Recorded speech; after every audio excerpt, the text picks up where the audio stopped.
Mangalayatan university का अपना radio station radio Narad 90.4 FM, जन जन की मंगलवाणी।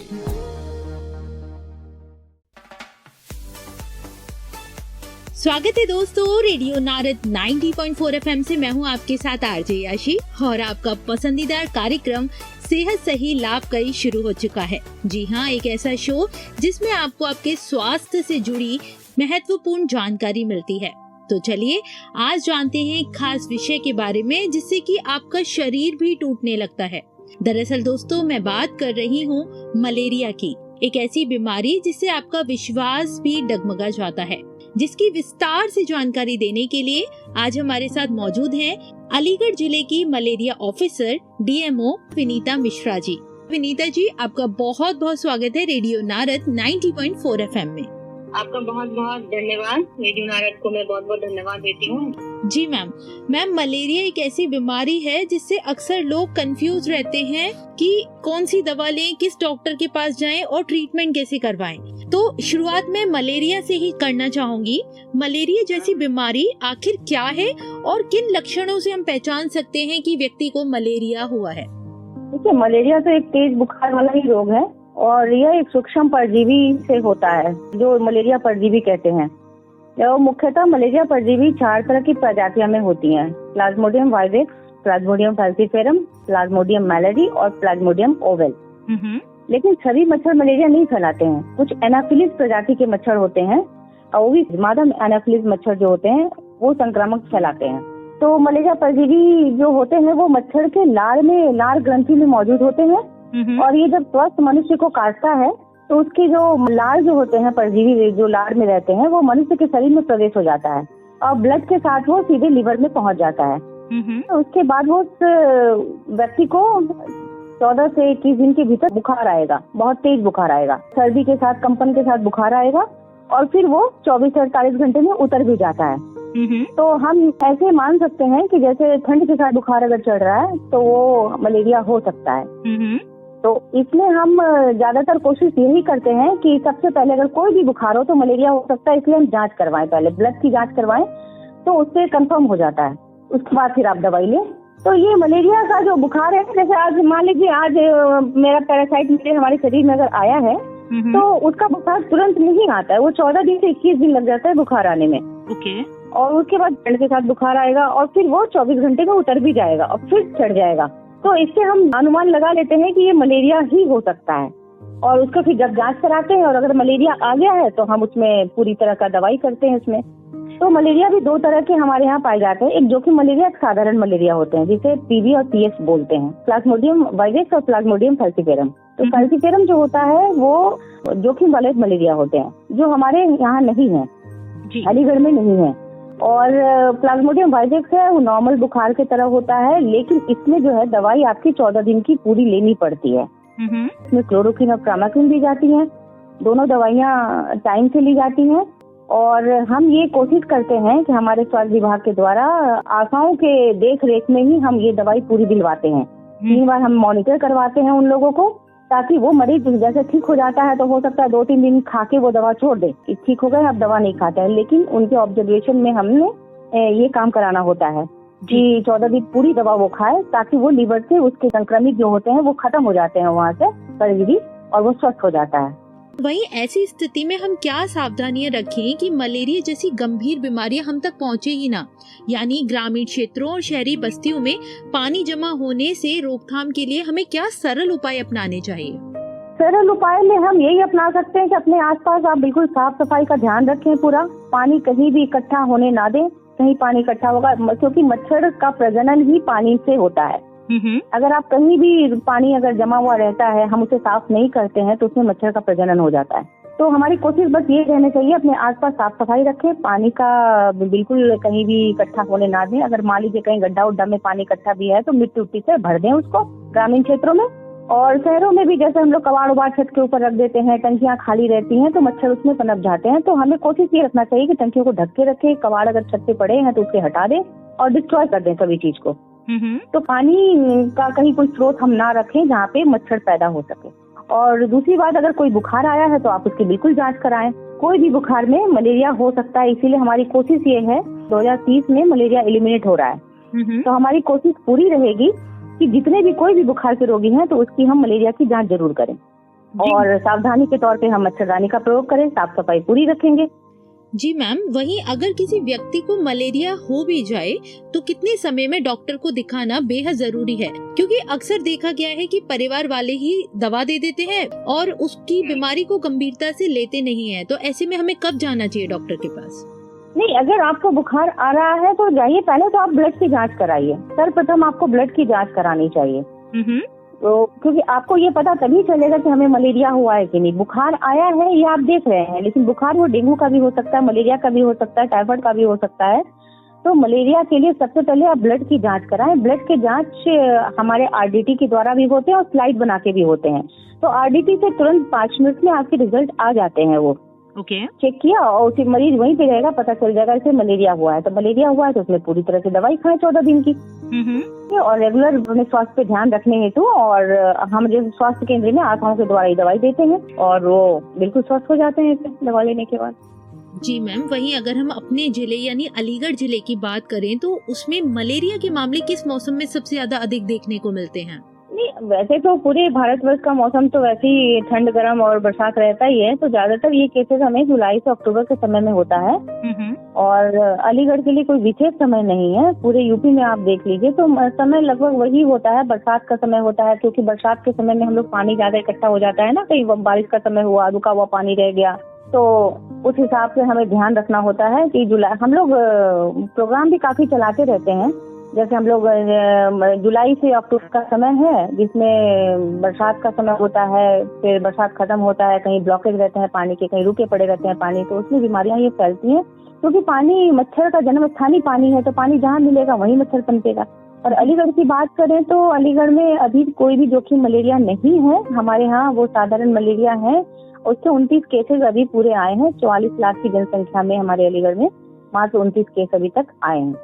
वाकई में मैम, ये जो आंकड़ा आपने बताया है ये बहुत आरामदायक है। ऐसा सुनना बड़ा अच्छा लग रहा है कि बहुत ही कम केसेस हैं और जगह के मुकाबले, और हम कोशिश करेंगे कि इसको हम जल्द से जल्द बिल्कुल खत्म कर सकें और 0 पर ला सकें। जी बिल्कुल, हमारा टारगेट ही है कि 2027 तक 0 इंडिजिनस केस हमें करना है, कि हमारे देश में, हमारे प्रदेश में या हमारे जिले में हमारा कोई केस यहाँ का नहीं है। कोई भी है इम्पोर्टेड केस है, कोई बाहर से आया है, तो हमें 27 तक में यहाँ तक लाना है। हो सकता है आगे 2 साल में हम इसको बिल्कुल खत्म ही कर दें। बिल्कुल मैम, बहुत ही अच्छी बात कही आपने। वहीं अगर अब हम स्वास्थ्य केंद्रों और अस्पतालों की बात करें तो मलेरिया की जांच किन सरकारी अस्पतालों और स्वास्थ्य केंद्रों पर निःशुल्क उपलब्ध है? क्या उसकी आप कुछ जानकारी दे सकते हैं? बिल्कुल बिल्कुल, देखिए सभी भी सरकारी अस्पताल जो डिस्ट्रिक्ट लेवल पे अस्पताल हैं या हमारे स्वास्थ्य केंद्र हैं, शहरी क्षेत्र के जो अस्पताल हैं, स्वास्थ्य केंद्र हैं, सभी जगह आपको मलेरिया की जांच निःशुल्क है। और हमारे द्वारा तो आशाओं को भी हम लोगों ने किट दे रखा है। जो गांव में आशाएं जाती हैं, जो लोग नहीं आ पाते हैं, और उन्हें भी आशाओं को ये बताया गया है कि कोई भी बुखार अगर आपको गांव में मिले तो तुरंत आप आरडीटी के द्वारा जांच करें, और अगर उसे बुखार मलेरिया निकलता है तो आप उसकी 14 दिन की दवा पूरे वहाँ निकट के जो CHO सेंटर हो या फिर कोई अस्पताल हो, CHE हो, CHO हो, वहाँ से आप दवाई लेकर उन्हें जरूर दें। तो निःशुल्क सेवा है ये, और सरकार के द्वारा काफी कदम उठाए जा रहे हैं कि घर घर तक ये चीज पहुँचे, और आशाओं के द्वारा हम ये काम कर पा रहे हैं। और मलेरिया की जो जांच है वो बिल्कुल फ्री है। बिल्कुल मैम, बहुत ही खास और महत्वपूर्ण बात बताई आपने। वहीं मैं हमारे श्रोताओं के लिए ये भी जानना चाहूंगी, क्या गर्भवती महिलाएं, बच्चे और बुजुर्गों के लिए मलेरिया ज्यादा जोखिम भरा होता है? नहीं, मलेरिया तो जोखिम भरा है ही। अगर मलेरिया हो जाए तो उसकी अगर दवा लेते हैं तो बिल्कुल आप स्वस्थ हो जाते हैं, फिर कोई दिक्कत नहीं होता है। लेकिन इसमें क्या होता है, मलेरिया की जो दवाई होती है, एक तो क्लोरोक्विन होती है जो बुखार के लिए होती है, और एक प्रामाक्विन होती है। तो प्रामाक्विन जो टैबलेट है जो अंदर आपके लिवर में परजीवी बैठे हुए हैं उसको खत्म करते हैं। लेकिन प्रामाक्विन हम गर्भवती महिलाओं को नहीं देते हैं। और इसके लिए हमें क्या करना होता है कि हम लोग सभी सरकारी अस्पतालों में फर्स्ट ट्राइमेस्टर जो होते हैं गर्भवती महिलाओं को पहले 3 महीने में एक बार मलेरिया की जांच जरूर कर लें। ये हमारा ये रहता है कि अगर एक बार जांच हो जाएगा तो हमें पता चल जाता है कि हाँ ठीक है, ये लोग जांच हो गया है, किसी को मलेरिया नहीं है। तो हमारा ये टारगेट है कि हर एक गर्भवती महिला को पहले ट्राइमेस्टर में आप जरूर करें। अगर पहले में नहीं हो पाया किसी कारण से, मान लीजिए महिला भी नहीं पहुंच पाई है, तो सेकंड ट्राइमेस्टर में हम करवा के इसकी पूरी पुष्टि कर लेते हैं जी। और हमारा यही ध्येय रहता है कि किसी को भी अगर मलेरिया है तो वो 14 दिन की अपनी दवा पूरी ले ले, तो उससे आप स्वतः ये बीमारी खत्म हो जाती है। डेफिनेटली मैम, वहीं अब बात करते हैं कि डेंगू और मलेरिया ये दोनों एक दूसरे से मिलते जुलते लगते हैं। लोग अक्सर इसमें कंफ्यूज हो जाते हैं, तो आखिर दोनों में अंतर क्या है और कैसे पहचान के तरीके हम अपना सकते हैं कि ये डेंगू है और ये मलेरिया है? नहीं, डेंगू और मलेरिया दोनों तो बुखार में ही आता है, लेकिन डेंगू जो होता है वो स्वतः नष्ट होने वाला रोग है। डेंगू बुखार अगर आता है तो उसकी कोई दवा नहीं है। आपकी बॉडी की इम्यूनिटी बढ़ेगी, आप हाइड्रेट रहेंगे, पानी पिएंगे, ORS लेंगे, नारियल पानी लेंगे तो आप स्वतः ठीक हो जाएंगे।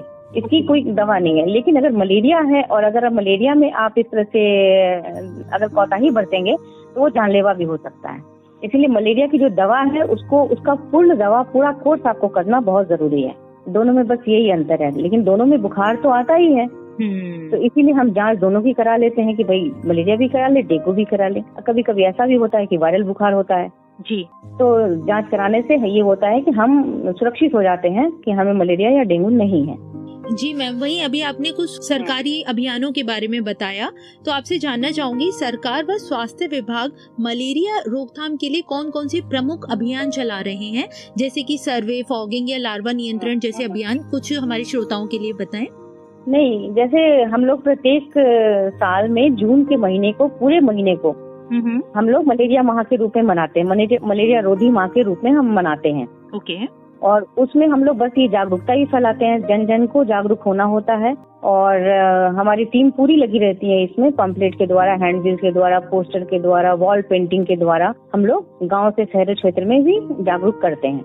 और सरकार के द्वारा ही हमारे पूरे साल में 3 बार संचारी रोग नियंत्रण अभियान चलता है, जिसमें संचारी रोगों के बारे में हम लोग लोगों को जागरूक करते हैं। और पूरे जैसे डेंगू मलेरिया जैसा सीजन आता है तो उसमें बहुत सारे विभाग मिलकर काम करते हैं। जैसे शिक्षा विभाग है, जल विभाग है, कृषि विभाग है, सिंचाई विभाग है, नगर निगम है, पंचायती राज है, समाज कल्याण हो गया, ICDS हो गया, और स्वास्थ्य विभाग भी है इसमें। तो स्वास्थ्य विभाग इसमें नोडल के रूप में काम करता है, क्योंकि सभी को ये काम करना ही होता है। अपने आसपास पानी को इकट्ठा नहीं होने देना है, टाइम टू टाइम लार्वासाइडल का स्प्रे करना है। नाले में अगर कोई कूड़ा वूड़ा जमा है तो उसे निकालना नगर निगम का काम है। उसके बाद उसमें लार्वासाइडल का स्प्रे होता है। फिर फॉगिंग हम लोग कराते हैं, मच्छर का प्रकोप ना हो, एडल्ट मच्छर के लिए हम फॉगिंग कराते हैं। और अगर किसी को डेंगू मलेरिया हो जाता है तो हमारी टीम के द्वारा घर घर जाके स्प्रे होता है। जैसे किसी को मलेरिया हुआ है तो उसके घर हमारी टीम जाएगी, वहाँ स्प्रे करेगी। उसके आसपास के 50 घरों में स्प्रे करना होता है। घर के सारे लोगों का स्लाइड बनवाते हैं, चेक करते हैं। तो सरकार की रणनीति काफी अच्छी है और साल में हम लोग 3 बार चला ही लेते हैं ये संचारी। तो एक तो मानसून से पहले कर लेते हैं अप्रैल में, 1 अप्रैल से 31 अप्रैल तक का ये प्रोग्राम होता है। दूसरा हमारा मानसून के समय में होता है 1 जुलाई से 31 जुलाई तक। तीसरा हम अक्टूबर में करते हैं, 1 अक्टूबर से 31 अक्टूबर तक। तो हमारी सरकार का ये मंशा है कि कोई भी बीमारी से लोगों की मौत ना हो और संचारी रोगों का प्रचार प्रसार इतना हो कि आम जनमानस तक ये चीज पहुंच जाए और लोग जागरूक हो पाए। क्योंकि छोटे छोटे स्लोगन के द्वारा हम गांव में प्रचार प्रसार भी करते हैं, जैसे कि कहीं पानी ठहरेगा तो मच्छर पनपेगा, इस तरह की छोटी छोटी स्लोग हम लोग लगा के गांव के लोगों को अवेयर करते हैं। आयुष्मान आरोग्य मंदिर में हमारे CHO के पास कोई भी अगर केस आया ग्रामीण के क्षेत्र से, आशाओं के भ्रमण के द्वारा या फिर आशा खुद लेकर आती है या फिर कोई पब्लिक ही अपने कोई जनमानस ही वहाँ पे आए दिखाने के लिए, तो हमारी कोशिश ये रहती है कि CHO के द्वारा भी वहाँ पे उनकी जांच कर ली जाए और मलेरिया की जांच कर ली जाए। अगर मलेरिया है तो पूरी दवा दी जाए और उनको बताया जाए कि कैसे कैसे हम मलेरिया से बच सकते हैं। और कोशिश ये रहना चाहिए हमारे कि जैसे अगर किसी को मलेरिया है या फिर डेंगू हो जाता है तो हम लोग कोशिश करते हैं कि उन ऐसे लोगों को मच्छरदानी के अंदर ही रखें ताकि कोई भी इंफेक्शन उनके द्वारा किसी और को ना लग जाए। जी मैम, बहुत ही खास और बहुत ही महत्वपूर्ण बात बताई आपने मलेरिया जैसी बीमारी से जुड़ी। और चलते चलते आप हमारे श्रोताओं को आज के इस खास विषय पर कुछ संदेश देना चाहेंगी या अपनी जुबानी कुछ कहना चाहेंगी? सभी श्रोताओं को हम ये कहना चाहेंगे कि देखिए, जनमानस ही हमारी ताकत है। अगर जन जन तक हम अपने ये सारे प्रोग्राम्स को पहुंचा दें तो हम सफल हो जाएंगे, क्योंकि ये सिर्फ स्वास्थ्य विभाग का काम नहीं है या फिर जो हमारे विभाग इसमें संचारी में जुड़े हैं सिर्फ उसका काम नहीं है। हम लोग तो अपने सरकारी तौर पे काम कर ही रहे हैं, लेकिन जब हम लोगों को जागरूक करते हैं तो हमारी प्राथमिकता ये होती है कि जन जन तक हमारे संदेश को पहुंच जाए और हमारे जितने भी अपने अलीगढ़ वासी हों ये सभी स्वस्थ रहें और उन्हें डेंगू और मलेरिया जैसे बुखार से बच सके। और हमारी कोशिश ये रहेगी कि उन्हें बस इतनी ध्यान रखना है कि आसपास पानी इकट्ठा नहीं होने देना है और अपने आसपास बिल्कुल सफाई का ध्यान रखें वो। और कभी कभी ऐसा सोचते हैं लोग कि नगर निगम आएगा तो साफ करेगा। अरे आपका घर है, आप अपने आसपास को साफ रखें, हमारा भी दायित्व बनता है। अगर हम साथ देंगे विभागों को तो हम बिल्कुल स्वस्थ रह सकते हैं। जी, बहुत ही खास और बहुत ही महत्वपूर्ण संदेश दिया विनीता जी आपने, जिससे मेरे श्रोता आज काफी जागरूक हुए हैं और कहीं ना कहीं वो अपने दम पर अपने खुद के लेवल पर मच्छरों को दूर भगाने का प्रयास करेंगे और उस प्रयास में सफल भी होंगे, ऐसा मेरा विश्वास है। रेडियो नारद की इस पहल में और सेहत सही लाभकारी के इस खास कार्यक्रम में आपने बहुत ही खास जानकारी दी, हमारे लोगों को जागरूक किया, हमारे श्रोताओं को जागरूक किया। स्मार्ट एनजीओ रेडियो नारद आपका तहे दिल से बहुत बहुत धन्यवाद करता है। बहुत बहुत धन्यवाद मैम। रेडियो नारद को भी हम बहुत बहुत धन्यवाद देते हैं ताकि हमारा संदेश जन जागरूक तक पहुंच पाए। बहुत बहुत धन्यवाद आपका। जी बिल्कुल। इसी के साथ दोस्तों फिर मिलते हैं आपसे एक नए मेहमान के साथ, एक नई बीमारी के विषय पर ढेर सारी जानकारी लेकर, जिससे न सिर्फ हमारे श्रोता बल्कि दूर दूर तक के जन भी जागरूक होंगे। अभी मेरा वक्त हो गया है आप सभी से विदा लेने का। फिर मिलेंगे अगले एपिसोड में। तब तक के लिए मुझे यानी आरजे याशी को दें इजाजत और बने रहें रेडियो नारद के साथ। रेडियो नारद 90.4 FM, जन जन की मंगलवाणी। Stay tuned.